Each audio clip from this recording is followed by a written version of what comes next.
What's up in War Eagle, everybody? It's your guy, Ike Jones. We are here inside of the Auburn Express, powered by the War Report, to preview Arkansas versus Auburn, the SEC opener. Let's get straight to it.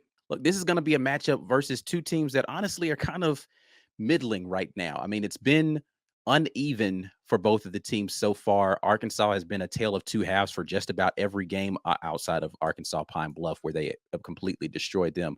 But in the two matchups since then, in Oklahoma State and UAB, it's been uneven. It's been a very uneven performance, leaving Arkansas fans a little unsure of what they're going to get as Arkansas approaches SEC play. And for Auburn, it's now been a tale of two quarterbacks, right? You've started the season with Peyton Thorne, and now you've moved on to Hank Brown as your starter, starting his second game here in the season. So Auburn's still trying to find its offensive identity because Auburn's still trying to determine who all is going to be available, right? Peyton Thorne no longer the starting quarterback. Cam Coleman was hurt in the last game, so you still haven't seen this Auburn offense in its totality yet. And then defensively, Auburn has been, similarly to Arkansas, has been a tale of two halves. First half defense has been just okay. It hasn't been good, hasn't been terribly. I know a lot of people will disagree with me about the terrible part, but haven't been giving up a lot of points, just been giving up a lot of yards. And so second halves have looked way more impressive for the Auburn defenses. So it's been a tale of two halves for both of the teams, and it's going to be interesting to see how this plays out on the field this Saturday at Jordan-Hare Stadium. Let's get straight into it and talk a little bit more about the head-to-head matchup. Of course, you've got Auburn and Arkansas both coming into this game 2-1. Auburn's loss coming to Cal, and Arkansas's loss coming to Oklahoma State. Of the two losses, I would say that Oklahoma State is the better team to have lost to. So but the way in which Arkansas lost that game was kind of crazy. They were up and then they gave up a big comeback. When you look at the offenses, Arkansas has been more prolific offensively. They had their blowout win, and then they've been able to really still continue to score points and put up big numbers in the two subsequent games. 587 total yards of offense per game right now to Auburn's 472. The passing yards nod goes to Arkansas as well at 328 versus 283. Rush yards goes to Arkansas, 259 versus 188 for Auburn. For the defense, Arkansas giving up slightly more points per game. Again, they had their blowout win versus Arkansas Pine Bluff, but then they gave up a ton of points to Oklahoma, and then gave up a lot of points again to UAB in that third game. So Auburn's leading in that category as far as points per game on defense, but slightly worse as far as how many yards they're giving up per game. Total defense, 340 yards to Arkansas, only giving up 289 yards per game so far this season. The pass defense, similar, pretty close, 242 to 228. And then when you get to the rush defense, and this is really going to be a big factor in this game, who's going to be able to establish themselves at the line of scrimmage and run the ball effectively? Auburn giving up 93.3 to Arkansas only 61.7. The ESPN matchup predictor has this game 58.8% chance that Auburn wins that game. That's tightened up a little bit, as well as the Vegas line. The Vegas line was at 3.5 earlier, went down to 3, now down to 2.5 for this game. Kickoff at 2:30 inside of Jordan-Hare Stadium. That game will be on ESPN.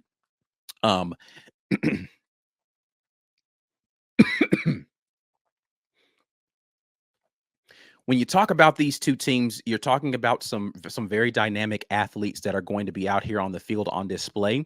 Let's get over into the premium stats brought to you by Vintage 2298. Vintage 2298 is a restaurant and butcher shop located at 2298 East University Boulevard down there in Auburn, Alabama.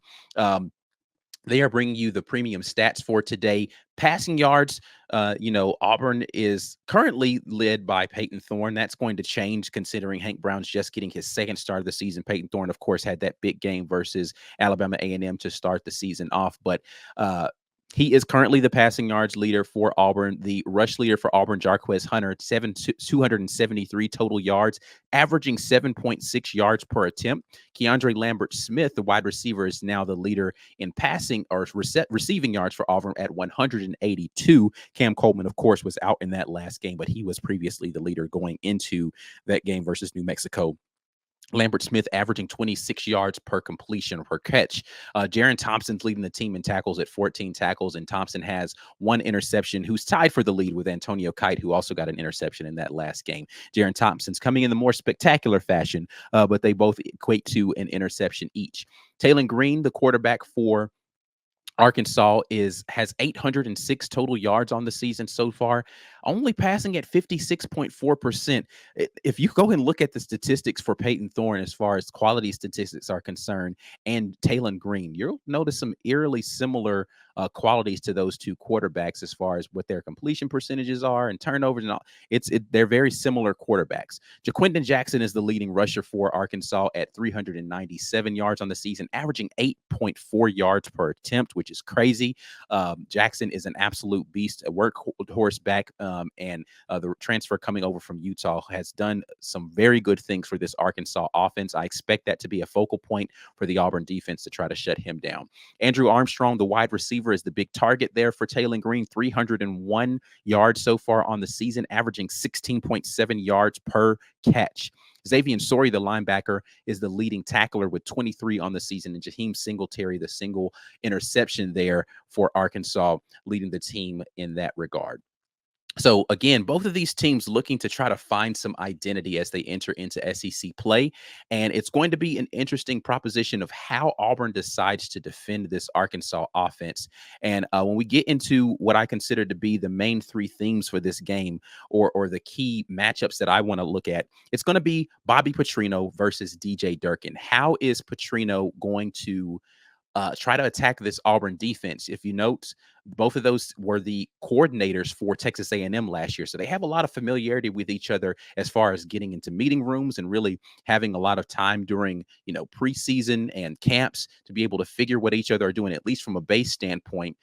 Both of them veterans in the game. So you kind of know what you're getting from both of these defenses as far as what they want to accomplish. I expect both of them to try to change up some of the calls so they're not tipping anything off to one another.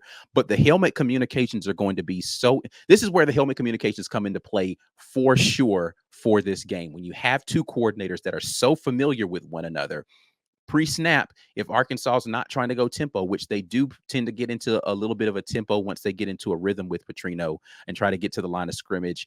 But if they're not going to try to go tempo, then pre-snap, they have a really big opportunity to be able to see what Durkin is potentially trying to go into, maybe what he's trying to cover up back there with some of the calls, and get that information to the quarterback for him to be able to make good decisions at the line of scrimmage. So it's going to be interesting to see how that helmet communication factors in, both for the offense and the defense. Because again, Durkin has the opportunity to go and talk to his defense and say, hey, this looks like this thing that they typically try to do. This is what we need to be in. A lot of what DJ Durkin does defensively is determined by how the offense is set up and what personnel are in the game. That was a big thing in that last game. A lot of confusion happening in the Auburn defense because New Mexico came out in sets and were running different types of things that Auburn hadn't seen on tape. I don't anticipate that being the case in this game. There might be one or two wrinkles, but I don't anticipate an entirely new game plan being rolled out here by Petrino in this game. He kind of is who he is, and he's going to try to do what he does. Can the Auburn defense go out there and match up well, understand and read their keys, and be able to hold them? Particularly third down. This team in Arkansas this season has done a phenomenal job in third down. They are the number 8 team in the country in third down percentage at just over 58% on the season. They've been able to complete or be able to get third down completions done, right? So they've been doing a really good job of being able to convert on third down to the tune of almost 60%, just north of 58% on the season, making them a top 10 team in the country in that statistic. And a large reason for them being able to do that is because they get themselves into third and medium scenarios, and that's where more than any other time, the legs of Taylon Green become a factor in this, because they have the opportunity to run with the running back Jaquindon Jackson, who has been, he's averaging 8 yards per touch, right? So they can get that first down on a 3rd and 5 just by going and power toss, sweep, and get Jaquindon Jackson getting downhill. Breaking tackles one-on-one with DBs has not been something that has been very favorable for the defensive back so far this season. And then when you get into scenarios where you need to drop back and you're into that third and medium, 5, 6, 7 yards, seven being more of the on the long side of that. But you have Taylor Green, who's been able to evade pressure. And then when he gets into scramble drill, he's done a really good job of not just going and finding a receiver downfield, which he has done, but he's been doing a good job of using his legs to go and get first down. So how is Auburn going to combat the legs of Taylor Green, particularly on third down, to keep Auburn's defense getting off the field and forcing punts? The field position battle is going to be absolutely critical in this game. Auburn's going to have to figure out how to flip the field consistently if they're going to be able to win this one. Secondly, I think it's going to be about whether or not Auburn is going to be able to do a really good job of being sticky in the defensive backfield. I already talked about the legs of Taylor Green being a factor, but how can this Auburn defensive line get to and get Taylor Green on the ground? Can they sack him in this game, or at least impact him where he's having to make plays from the pocket within a short amount of time? He has the most time to throw for any quarterback in the conference so far this season, just north of 3 seconds, which means he is extending plays longer than any quarterback so far in the SEC this season.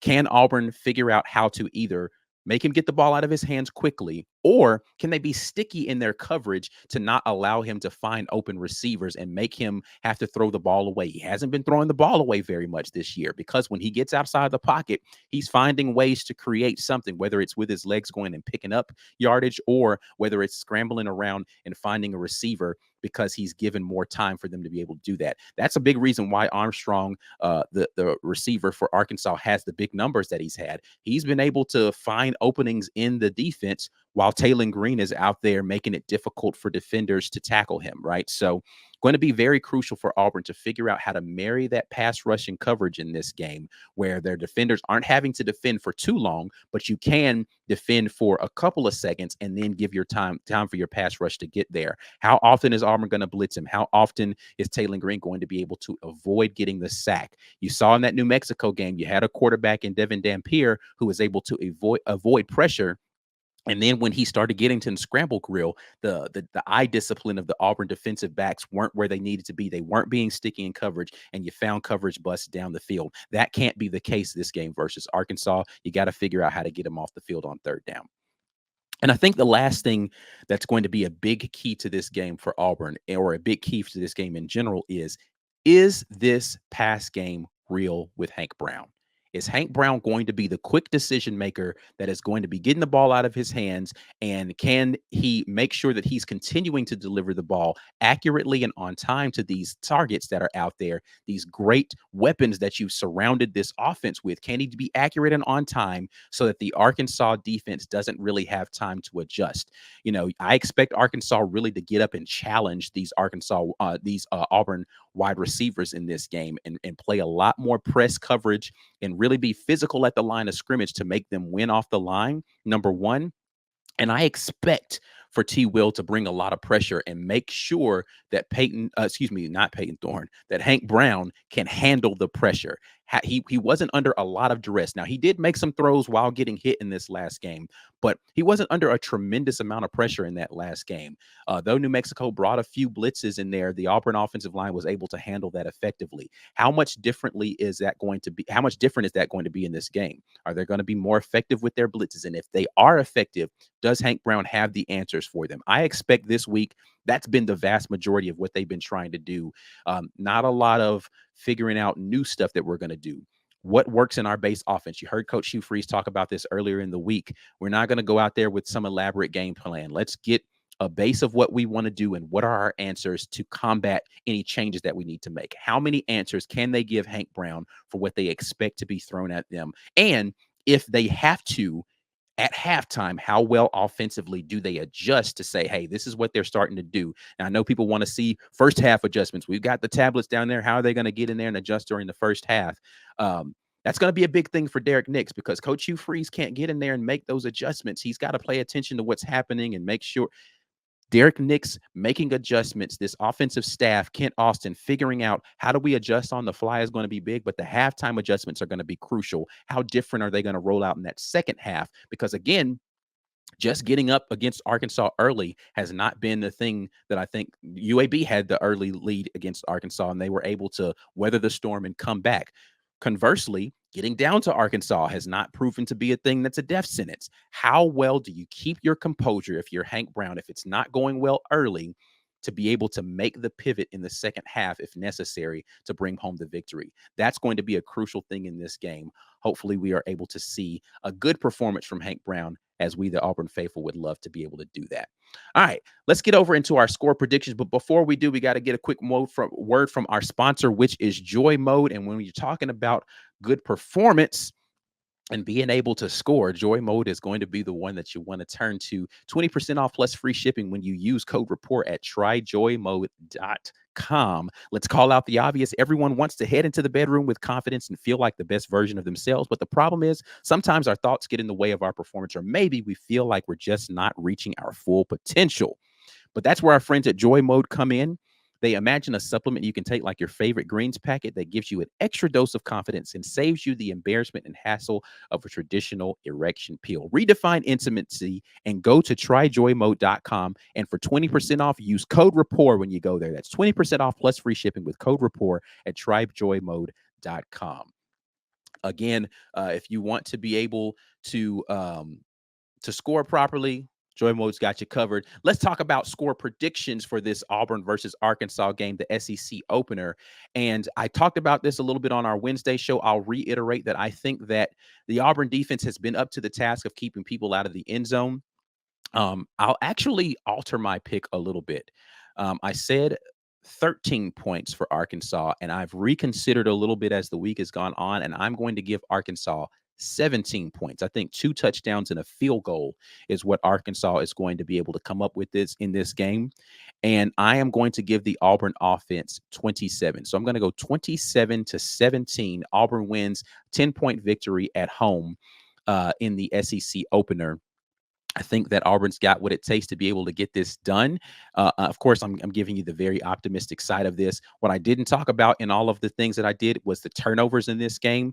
I said this versus Cal. I'll say this again. Even though Arkansas has not been as adept as Cal has been over the years and being able to take, or over the last few games, I should say, and being able to do takeaways, if the Auburn offense continues to turn the ball over, scrap everything that I'm talking about, and Arkansas, let's put it in the win column for Arkansas. You can't turn the ball over at the rate at which Auburn has been. If you're not, unless you're going to take it away at that same rate and continue to feel that you're going to win games in this conference in particular. So if Auburn's able to hold on to the football, whether that's fumbling or not turning the ball over, which is, again, Hank Brown had a couple of throws that could have been interceptions in that last game against some better defensive backs. I don't know that this is the game where the DBs are going to be able to take advantage of that, because the Arkansas DBs have had a little health concerns. If you've seen the availability reports out there, they may be without some of their more adept defenders at being able to take the football away and cover in a better fashion. But still, they are Power 5